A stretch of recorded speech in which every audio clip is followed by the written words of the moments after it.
GST को लागू हुए काफ़ी दिन हो चुके हैं, लेकिन इतने दिन बीत जाने के बावजूद भी आम लोगों और कारोबारियों के बीच में असमंजस जारी है। इसी जीएसटी को लेकर पेश है डेली न्यूज़ फॉर यू की खास रिपोर्ट। देखिए, जीएसटी जिस तरीके का लगा ना, हमें कुछ समझ नहीं आ रहा है। हम मानते हैं कि वन नेशन वन टैक्स पे चलना चाहिए। सबसे पहले हम देश से पहले अगर जम्मू कश्मीर की बात करें, हमारे यहाँ तो वेरियस इशू है, जैसे section 5 of the J&K, that means कोई भी legislative and the executive members can only take decision without prior informing to the government, central government. अब बताइए मेरे को, अगर लेजिस्लेटिव और एग्जीक्यूटिव बॉडीज के हाथ में अपने पावर छोड़ दिए हैं, वो तो टोल कैंसिल करते नहीं हैं लोगों का, तो लोगों को टैक्सेस देने पड़ते हैं। एक जगह तो हम वन नेशन वन टैक्स की बात कर रहे हैं। सेकंड, एक बात मैं बताना चाहता हूँ स्वप्निल जी आप जी को, कि जैसे हम बात करते हैं कि हमारा वन नेशन वन टैक्स होगा, अब जो हमारा एमआरपी से ज्यादा हम चीज महंगी बेच नहीं सकते। जो अनलोडिंग लोडिंग है तो वो कहाँ जाएगी? अगर लोडिंग का मुझे 10,000 रुपए ट्रक का सीमेंट का लगता है तो वो किस खाते में जाएगा? अगर हम कंपनी की बैलेंस शीट इंक्रीज कर रहे हैं या अपनी कर रहे हैं, अगर हम उसको एडोरेबल एक्सपेंस जो 37(1) एक्ट होता है उसमें डालें तो अपनी बैलेंस शीट इंक्रीज करने वाली बात हो गई। कंपनी का तो प्रॉफिट इंक्रीज हुआ नहीं। तो हमें बड़ी सारी चीजें हैं कि जो क्लियर नहीं हो पा रही है। ऐसी एक्सपेंसेस जो हो रहे हैं हमारे पास, ट्रांसपोर्टेशन एक्सपेंसेस, दो ITRs भरनी पड़ रही हैं। एक आदमी है वो फर्म की, तो उसकी ITR कम है, अपनी ज्यादा होते जा रही है, क्योंकि उसने तो एक नंबरी काम करना है, उसको तो उसका बिल मिलेगा नहीं ट्रांसपोर्टेशन का।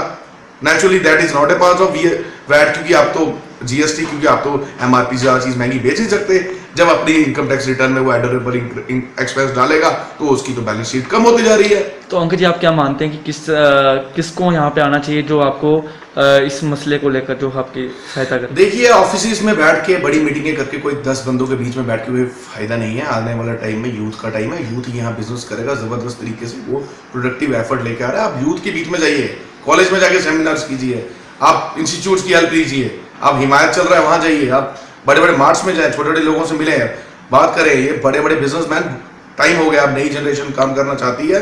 हमें आज बिजनेस करना है, हमें समझ नहीं आ रहा है कि हम किस डायरेक्शन में जा रहे हो, हमारी स्टेट क्या कर रही है। सेक्शन 5 को लेके कोई बोलता नहीं है, हमें दिखता है। ये बड़ी हैरानगी की बात है, इस पर एक्सप्लेनेशन गवर्नमेंट को देनी चाहिए। जब वन नेशन वन टैक्स की बात है तो सेक्शन 5 हटे और हमारा।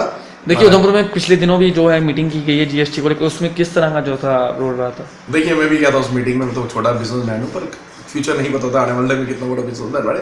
हमें दिक्कत ये लगती है कि उधमपुर ये चंद लोगों का ही शहर नहीं है, हर बंदे को जीएसटी की प्रॉब्लम आ रही है। अगर हम इनके नुक्कड़ बहस शुरू करें इसमें, और अफसर्स हमारे कुछ आए और नुक्कड़ सफाई करें कि पूरी जिंदगी अब जीएसटी रहना ही है, तो इसमें दिक्कत क्या है कि हम एक कम्युनिटी को पकड़े और उन कम्युनिटी के बीच में जाके उनके साथ मीटिंग्स करें, और हर एरिया में जाके मीटिंग इंस्टेड के डीसी दफ्तर में तो 100-200 बंदे की कैपेसिटी है, और वो लोग तो अवेयरनेस कैंप तो चला रहे नहीं। अगर इतना ही अवेयरनेस कैंप वो लोग चला रहे होते तो आज की डेट में इंडस्ट्रीज के लिए आप बताइए, किसी ने अवेयरनेस कैंप चलाया? आज चैम्बर्स भी है, किसी ने बताया लड़कों के लिए इंडस्ट्री में कितनी नौकरी है, क्या सब्सिडी आती है? किसी ने नहीं बताया। सिर्फ अपने दफ्तरों के जाने के लिए हम प्रेसिडेंट बन चुके हैं, किसी को अवेयर नहीं करते। कहीं ना कहीं तो लगता है कि जीएसटी से नुकसान भी जो है लोगों को होगा।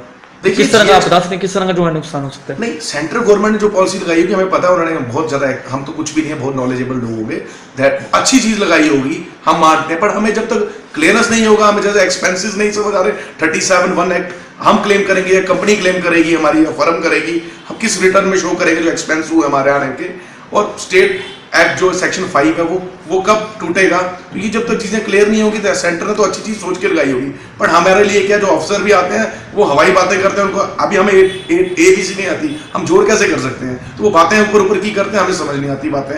तो हम यही कहना चाहते हैं कि अब ग्रास रूट लेवल पे एक बार अपनी छोटे, एक ही अफसर तो है नहीं उधमपुर में, छोटे अफसर को डेकोड करें, हर एरिया में जाएं और हर कम्युनिटी के साथ एक वार्ड वाइज 4-4 दिन की एक नुक्कड़ सभा हो और लोगों को अवेयर किया जाए, और बाकी जेन्युइन मसले उठाया जाए, ना कि लोगों को दिखाया जाए कि मैं भी इस मीटिंग में कहता हूँ चाय पी रहा था। ये चीजें बहुत हमारे को उधमपुर कहीं भी देखने को मिलती हैं। लोग अवेयर नहीं हो पाते, वही 4 बंदे आके मीटिंग में हाईलाइट करते हैं और शो डालते हैं और आगे। देखिए, जीएसटी तो अभी जम्मू कश्मीर में तो 7 तारीख को यहाँ लागू हुआ है, तो अभी इसको हम कहेंगे कि अभी 13-14 दिन ही हुए हैं। फिलहाल अगर हम बात करें तो अगर आप उधमपुर शहर के किसी भी दुकानदार के पास जाके उनको बैट के मुतल्लक पूछेंगे कि हमें जो चीज़ आपने दी है, जो सामान आपने बेचा है, तो उसमें बैट लगा के हमें बिल दीजिए, तो मुझे नहीं लगता कि 1% से ज़्यादा उधमपुर के दुकानदार बैट के प्रति उनको जानकारी होगी। जो कि आज से 12 साल पहले यहाँ पे वैट लगाया गया। अगर 12 साल पहले कोई टैक्स लगता है हमारे यहाँ और उसकी जानकारी अभी तक 1% से ज़्यादा लोगों को नहीं है, तो आप अंदाज़ा लगाओगे कि जीएसटी की जानकारी कल कितने सालों में लोगों को मिलेगी, कितने सालों बाद लोग इसकी जानकारी हासिल कर पाएंगे। तो इसलिए हम ये कहना चाहते हैं कि सबसे पहले तो जीएसटी नाम का धोखा जो जम्मू कश्मीर के लोगों के साथ भारत सरकार ने और यहाँ की राज्य सरकार ने किया है, वो एक बहुत बड़ा धोखा है, बहुत बड़ा अन्याय है, इनजस्टिस है हमारे लोगों के साथ। क्योंकि जब आपने ये कहा कि पूरे देश में अब एक कर की व्यवस्था लागू की गई है, एक tax, one tax in whole country, उसमें ये प्रथा, ये सिस्टम, ये कानून हमने बना दिया, तो उस कानून से आपने जम्मू कश्मीर के लोगों को वंचित क्यों रखा है? हम ये भारत सरकार से जानना चाहते हैं कि आपने जो टैक्स, जो जीएसटी जो आपने देश भर में लागू किया, आपने जम्मू कश्मीर में उसको मॉडिफाइड फॉर्म में लागू किया है। नंबर 1, उसमें चेंजेस आपने रखी हैं। साथ ही साथ नंबर 2 जो बात है कि आपने पूरे देश भर में जो जितने भी टोल प्लाजाज थे जिसमें जो सरकारी उनको आपने हटा दिया है, लेकिन जम्मू कश्मीर का जो लखनपुर वाला टोल प्लाजा है इसको आपने कंटिन्यू रखा है, और जिससे यहाँ पे जो हर चीज़ यहाँ पे महंगी हो रही है। और फिलहाल अभी तो लोग बहुत सी चीज़ें मार्केट से गुम हैं, लोग उसको अभी परचेज़ नहीं कर रहे हैं कि हम इसको इस रेट पे बेचेंगे और कैसे बेचेंगे, जस्टिफाई कैसे करेंगे। देखिए जीएसटी का मैंने पहले ही कहा कि जम्मू कश्मीर के लोगों को एक तो टैक्स, वो जो देश भर का टैक्स है वो तो देना है, लेकिन वो जो यहाँ पे गुड्स टैक्स है जो यहाँ पे लखनपुर पे, तो वो भी लोगों को देना है। तो नेचुरली वो तो लोगों को नुकसान तो है ही, और वो बेसिकली किसी दुकानदार को फ़र्क नहीं पड़ेगा, किसी बिजनेस तबके को नहीं। आ जाके जो भी चीज़ महंगी होगी वो एक आम आदमी के ऊपर होगी। फॉर एग्जांपल मैं आपको एक उदाहरण देना चाहूँगा कि मेरे पास काफ़ी लोग आए कि जैसे ये जो मोबाइल का जो है रिचार्ज करवाना है, तो जीएसटी लगने से पहले 50 रुपये का जो 50 रुपये आप देते थे तो 48 का रिचार्ज होता था, 2 रुपये करते थे आपके, 1 रुपया दुकानदार का हो गया और 1 आपका टैक्स हो गया।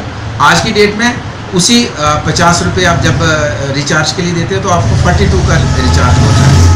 तो ये एक आप अंदाज़ा लगा लो कि एक गरीब आदमी के ऊपर डायरेक्ट लोड है जीएसटी का। सरकार तो पैसा, केंद्र सरकार तो पैसा इकट्ठा करेगी, लेकिन आम आदमी को इस तरीके की बहुत सी परेशानियाँ और हर चीज़ में, मैक्सिमम चीज़ों में महंगाई होगी। इस एक छोटी सी एग्जांपल आपको मैंने दे दी कि जिस रिचार्ज पे सरकार को 1 रुपया जाता था, आज उसको 8 रुपये 7 रुपये उसका प्रॉफिट हो रहा है। तो ये तो प्रॉफिट है, मतलब सरकार ने वो सारी मेहनत करी है, उसके ऊपर काम किया है, वर्क किया है कि सरकार को ज़्यादा से ज़्यादा टैक्स कैसे मिल सके। और बिल्कुल सही बात है कि सरकार ने, मैंने कहा कि सरकार ने इस पर पूरा वर्क किया है, पूरा काम किया है, और सिर्फ ये काम किया है कि आम जो नागरिक है उसको फ़ायदा हो ना हो, लेकिन सरकार के खजाने में ज़्यादा से ज़्यादा पैसा जाए, उसको लेके इस जीएसटी के ऊपर काम किया गया है।